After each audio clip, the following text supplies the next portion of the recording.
সপ্তাহখানেক হলো আদ্র একদম স্বাভাবিক আচরণ করতে লাগলো পরিবারের সবার সাথে। বাবার সাথে বিজনেসে জয়েন করলো। 4 দিন হলো সে তার বাবার সাথে অফিসেও যাচ্ছে।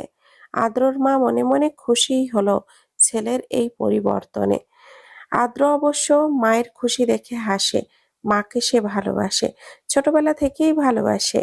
মোহুর বিষয়ে মায়ের সাথে অনেক রাগ অভিমান হয়েছে, এটা যেমন ঠিক, তেমনি রাগ অভিমান হলেও মায়ের প্রতি ভালোবাসা কমেনি, এটাও ঠিক।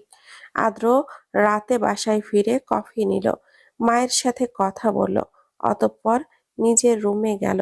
চেয়ারে গা এলিয়ে কতটাক্ষণ চোখ বুজে থেকে সে তপ্ত শ্বাস ফেলল। পকেট থেকে ফোনটা তুলে কিছুক্ষণ আগের আসা কল থেকেই নাম্বারটা বের করলো। ওপাশ থেকে কল তুললো। অনেকটা সময় পরে কেউ বলল, মিস্টার আদ্র, এত রাতে কল দিলেন? দিনকাল ভালো গেল তো? আদ্র কিছুটা সময় চুপ থাকে। এহসানের সাথে তার আজকেই একটা মিটিং হয়েছে। আদ্রদের কোম্পানি থেকেই একটা অফার দেওয়া হয়েছে এহসান কোম্পানিকে। মূলত অফার তো শুধু আদ্রর চোখে সূচনার ইঙ্গিত। অতঃপর হুট করেই হাসলো আদ্র। হেসে ঠোঁট গোল করে বলল, মিস্টার এহসান, আপনার কি অবস্থা তাই বলুন। দিনকাল তো আপনার ভালোই যাওয়ার কথা, রাইট? মিস্টার এহসান বিনিময়ে হাসলেন। আদ্রকে শোধালো, আপনার কি খারাপ যাচ্ছে নাকি মিস্টার আদ্র? আদ্র আফসোস করে হাসলো, জানালো, খুব খারাপ। আপনি মহাশয় তো আমার লাইফটাই লস করে দিলেন। বিজনেসম্যানদের শুধু বিজনেসে লস হওয়াটাকেই গুরুত্ব দিতে হয় মিস্টার আদ্র। বাকি সব লস তো বিজনেস লসের কাছে পানি ভাত। আদ্র মাথা দোলালো, ফোনটা কানে চেপে এক হাতে চুল পেছনে ঠেলে দিল। হেসে বলল, নতুন তো, তাই এখনো পাকাপোক্ত হয়নি। আপনি দেখছি খুব ভালো মানের বিজনেসম্যান। আশা করি আমি তার থেকে 10 গুণ ভালো বিজনেসম্যান হয়ে যাব খুব অল্প সময়েই। আমার চাইতেও 10 গুণ ভালো? আদ্র ভুরু বাঁকিয়ে শোধালো, 10 গুণ ভালো হওয়া বেটার না? অন্তত আপনার মতো নতুন এসেই শিকার ছিনিয়ে নেওয়ার দক্ষতা তো আমার নেই, আফসোস। আদ্রর আম্মু জানালার পাশে বসা, চোখ টলমল। আকাশ পানে চেয়ে উনি হিসাব কষলেন ওনার জীবনের এই প্রাপ্তি অপ্রাপ্তি নিয়ে। সেই অনেক কাল আগে পরিবার আপনজন সব ছেড়ে ভালোবাসার জন্য ছুটে আসা, বিয়ে করা, অতঃপর একটা পুরুষের যত্নে ভালোবাসায় এতগুলো বছর পার করা, অতঃপর অতঃপর যে পুরুষের ভালোবাসায় সে এতগুলো বছর কাটালো, একটা সংসার সাজালো, হুট করে সেই পুরুষের ভালোবাসায় তার সন্দেহ জাগলো। হুট করেই মনে হলো এই সম্পূর্ণ জীবনের প্রাপ্তি শূন্য, কেবলই শূন্য। আদ্রর মা ছোট্ট শ্বাস ফেলেন। ততক্ষণে ঘরে আদ্র এসেছে। একবার ছোট ছোট চোখ করে ঘরে তাকালো। এক পাশে একটা ফুলদানি ভেঙে গুড়িয়ে আছে, অপর পাশে আলমারির সব কাপড় ছুঁড়ে রাখা। আদ্র মায়ের পাশে গেল, ডাক দিল, আম্মু। আদ্রর মা শুনল, তৎক্ষণাৎ ছেলের ডাক শুনে ফিরলও অস্পষ্ট স্বরে জানালো, কি? আদ্র তাকালো। মায়ের কপালে খুব সূক্ষ্ম একটা আঘাতের চিহ্ন, তবে রক্ত পড়ছে। বয়ে এসে তা ভুরুতে যোগ নিয়েছে। আদ্র মুহূর্তেই বলল, তোমার কপালে আঘাত কেন আম্মু? আদ্রর মা মুহূর্তেই কপালে হাত রাখলেন, এপাশ ওপাশ হাতড়ে ভ্যাবাচ্যাকা খেয়ে বলল, হুম, কোথায়? আদ্র হাত বাড়ালো, মায়ের কপালে রক্তটা আঙ্গুলে ছুঁয়ে শোধালো, রক্ত? আদ্রর মা এবার আর কথা খুঁজে পেল না, একদম চুপ হয়ে গেল। আদ্র হুট করেই ফ্যাল করে চাইল, জিজ্ঞেস করলো, তোমার কি আব্বুর সাথে ঝামেলা হয়েছে আম্মু? আদ্র মায়ের এবার যেন কান্না পেয়ে গেল। আটকানো যায় না এমন কান্না। আমাদের যখন হৃদয় ভেঙে আসে ঠিক তখনই আশ্রয় পাওয়ার মতো একজোড়া হাত হলেই আমরা লোভী হয়ে উঠি। নিজের বয়স, পরিপক্কতা সব ভুলে আমরা ওই আশ্রয়ে নরম মনকে প্রকাশ করেই ফেলি। আর তার দরুনই চোখ দিয়ে গড়গড়িয়ে পড়ে অবাধ্য নোনা জল। আদ্রর মায়ের চোখেও পানি গড়ালো, তবুও উত্তর করলো না। আদ্র ছোট্ট শ্বাস ফেললো, দরজার দিকে একবার চেয়ে জিজ্ঞেস করলো, আব্বু কোথায়? বাইরে। বাইরে গেল আদ্র? কেন? তোমার কি কিছু প্রয়োজন? আদ্র মায়ের কথা শুনে হাসে। ও ছোটবেলা থেকেই দেখে এসেছে তার মা বাবা দুজনেই দুজনকে অসম্ভব ভালোবাসে। অসম্ভব। তার বাবা যেমন তার মায়ের যত্ন করে দিন রাত্রি, ঠিক তেমনি তার মাও যত্ন করে। সে এই দুইজনকে দেখেই পারফেক্ট কাপল সম্বোধনটার অর্থ বুঝেছে। তাই হাসলো ও। এরকম ঝগড়া ওর মা বাবা কত করেছে। আবার সকাল হলেই মিটে গিয়েছে। সকাল হলেই দেখা যাবে একজন আরেকজনের ছাড়া কিছুই বুঝছে না। আদ্র হাসে, মাকে জিজ্ঞেস করে, না, তোমরা কি নিয়ে ঝামেলা করলে? কিছু নিয়ে নয় বাবা।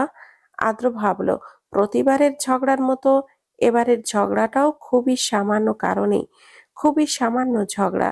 তাই অতটাও গুরুত্ব না দিয়ে মায়ের কপালে ব্যান্ডেজ লাগিয়ে বলো, থাক, বলা লাগবে না। আব্বু কোথায় গিয়েছে? আমি বরং দেখে আসছি। না, তুমি যাবে না আদ্র। কেন? আদ্রর মা এবারে অনেকটা কঠিন স্বরেই বলল, আমি নিষেধ করেছি তাই। মা বাবার ভেতরে তুমি কেন ঢুকছো? বড় হয়েছো না তুমি? ওকে ওকে, তোমার কপালটা কতটুকু কাটলো? আমি শিওর তুমি নিজেই নিজের কপালের এই হাল করেছো, তাই না আম্মু? ব্যথা লাগছে নিশ্চয়ই। আদ্রর মা হাসলো কেমন যেন, ছেলের দিকে চেয়ে হুট করেই হাসলো। মায়ের ব্যথাটা যেমন তোমার কাছে ব্যথা বলে মনে হচ্ছে না আদ্র, ঠিক সেইভাবেই তোমার ঘরে থাকা মেয়েটার ব্যথাও যদি তুমি ব্যথা বলে মেনে নিতে, তাহলে আজ তোমার আম্মুর এই ব্যথাটা পেতে পেতে হতো না। কথাই বলে না, মা বাবার পাপের ফল সন্তানরা পায়। আমি বলছি, কিছু ক্ষেত্রে বোধহয় সন্তানের করা পাপের অভিশাপ মা বাবাদের ওপরেও পড়ে। আদ্র বুঝলো পুরো কথাটার অর্থ, প্রশ্ন করলো, কি বললে আম্মু? সন্তানের করা পাপের অভিশাপ মা বাবাও পায় মানে? আম্মু, আদ্রর মা ভঙ্গুর এক মানুষের ন্যায় কেঁদে ফেলল, বলল, আমি আমি বোধহয় তোমার পাপের শাস্তিটাই পেয়ে যাচ্ছি আদ্র। আমার তো এটাই প্রাপ্য নয়। আমি তো এমন কিছু করিনি কারোর সাথে। আমি কেন তাহলে? তুমি তুমি যেমনটা মিথির সাথে করছো, কোনোভাবে এর শাস্তি আমার উপরে আসেনি তো আদ্র? আদ্র হুট করেই সচেতন চোখে চাইল। ওর চোখ কেমন চকচক করে উঠল। ও তো মিথিকে মারতো এভাবে, তাহলে কি তার আম্মুকেও এইভাবে? ও দ্রুতই শুধালো, আব্বু তোমায় মেরেছে আম্মু? মিথির সেই দিনকার চিনচিনে পেট ব্যথাটা খুব সিরিয়াস ব্যথা না হলেও সপ্তাহখানেক পরেই এই ব্যথা মাত্রাত মাঝরাত্রিতে এসে ওর আবারও মনে হলো ওর পেটে ব্যথা করছে অল্প অল্প। বরাবরের মতো বাচ্চার নড়াচড়ার আভাস পেয়ে ঘুম ভেঙে যেমন বসে থাকে, ঠিক সেইভাবেই আজও বসে থাকলো। ঘন্টাখানেক পেটে হাত রেখে বিড়বিড় করার কথা বলছিল। তখন প্রায় রাত ৩টা। হিয়া ঘুমাচ্ছে, ওইদিকে রিদি ও ফ্রিজাও ঘুমাচ্ছে। অতঃপর তার একটু পরেই মিথি অনুভব করলো ওর পেট টান পড়ে আছে, হালকা ব্যথা অনুভব হচ্ছে। মিথির মনে করলো কিছু সময় পরেই চলে যাবে। ও নিজেই নিজের পেটে হাত রাখে। পেটের চামড়া স্পর্শই স্পষ্টই নড়ে। পেটের মাঝ বরাবর থেকে ডান পাশের চামড়াটা ফুলে ওঠে। মিথি হাসে, শুধালো, আম্মুর ঘুম হারাম করে কি মজা পান দুমিষ্টু? যখনই ঘুম ধরে তখনই আপনার হাডুডু খেলা শুরু হয়ে যায়, হ্যাঁ? মিথি হেসে বলা কথাটা ওর মুখের প্রাণটা শুনতে পায়নি, তবে ওর নড়াচড়া থামালো না। মিথির মনে হচ্ছে ভেতরে যে আসলেই ফুটবল খেলছে। শুধু ফুটবল এ বয় নয়, খেলোয়াড় হবে অভাব। মিথির হালকা হালকা পেট ব্যথাটা নিয়েই এবার কার্যকলাপ পরখ করে শুধালো, তুই জানিস বিষাদ, আর অল্প কয়েকটা দিন পরেই আমি তোকে ছুতে পারবো, তোকে দেখতে পারবো, তোকে আদর করতে পারবো মিষ্টু।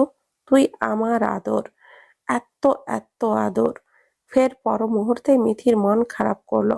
মন খারাপি ভঙ্গিতে পেটের ওপরে ভেসে ওঠা গোল বলের মতো তার ছোট্ট প্রাণের অংশটায় হাত বুলিয়ে সে মিষ্টি হাসলো, বলল, মা হতে গেলে অনেক দীর্ঘ অপেক্ষা করতে হয়, জানতে হয় মিষ্টু। এই যে রোজ অপেক্ষা করছি, রোজ মানে মনে হচ্ছে তুই কবে আসবি, কবে আসবি, তোমাকে ছোঁয়াবো, ছোঁয়ার, দেখার, আদর করার এই তীব্র ইচ্ছাটাকে বহু কষ্টে দমিয়ে রেখেছি প্রাণ। তোমার আম্মু রোজ রোজ তোমার জন্য অনেক অনেক আদর জমিয়ে রাখছে, যাতে তুমি আসলেই তোমাকে আদরে ভরপুর করে দিতে পারি। তুমি শীঘ্রই চলে আসো। আম্মুকে এত অপেক্ষা করিয়ে লাভ কি? কি হচ্ছে বলো? মিথির হালকা হালকা পেট ব্যথাটা কিছুটা সময় পরই যেন একটু বাড়লো। মিথির কেমন যেন হাঁসফাঁস হাঁসফাঁস লাগলো, সারা শরীরে ঘাম দিল, নিঃশ্বাস নিতেও এক অস্বস্তি হচ্ছে যেন। মিথি ধীর পায়ে উঠে একবার ওয়াশরুমে গিয়ে কয়েক পা হাঁটলো। আগেরবার যেমন চিনচিনে ব্যথা হচ্ছিল, ভাবলো এবারও তেমনই, হয়তো এমনি ব্যথাটা চলে যাবে। অথচ ব্যথার মাত্রা ঘন্টা দেড় পার হওয়ার পরও বোধহয় আরো বাড়ল। শত যন্ত্রণাও সহ্য করতে পারা মিথিও যেন এই ব্যথাটা কেন জানি আর সহ্য হচ্ছিল না, কষ্ট হচ্ছে। মিথি বহু কষ্টে বসে নিজের পেটে হাত রাখে, আবারও হিয়াকে বলবে বলবে বলেও সহ্য করে থাকার চেষ্টা করে চালালো, কারণ সবাই ঘুমোচ্ছে এবং এখন রাত। মিথি কিছুটা সময় পর বাচ্চার উপস্থিতি আবারও পেটের চামড়ার ওপর দিয়ে বুঝেই ও দাঁতে দাঁত চাপলো। ব্যথা ক্রমশ বাড়ছে, সহ্য সীমারই বোধহয় বাইরে পৌঁছালো। মিথি কিছুটা জোরে জোরে শ্বাস টেনে বলল, মিষ্টি, তুমি কি আমায় ব্যথা দিচ্ছ? তোমার নড়াচড়ার জন্যই কি এমন হচ্ছে? কিন্তু অন্যদিন নড়াচড়া করলে তো একটু ব্যথা হলেও আমি সহ্য করে নিই মিষ্টি। আজকের ব্যাপারটা